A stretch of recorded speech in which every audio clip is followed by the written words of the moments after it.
Did you serve aboard the USS Idaho? This battleship carried asbestos in nearly every compartment.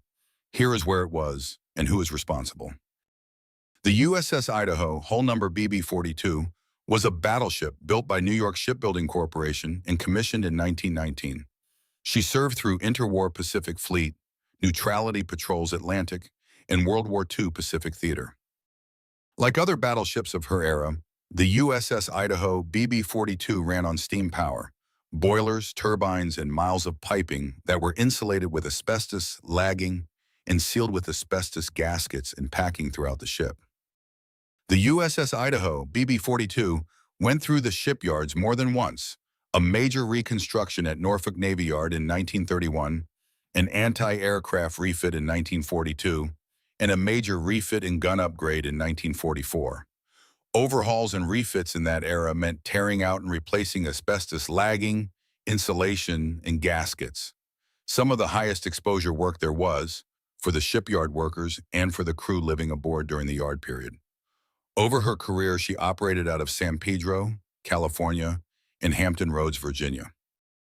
The exposure was worse down in the engineering spaces, the fire rooms, boiler rooms, and engine rooms, where the equipment was wrapped in asbestos in tight, poorly ventilated compartments.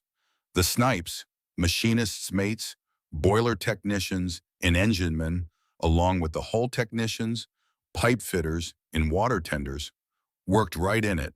But because asbestos lined the whole ship, all hands had exposure, especially during shipyard overhauls.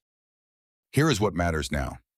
You cannot sue the Navy, but you can bring a claim against the companies that made the asbestos equipment and insulation used aboard the ship.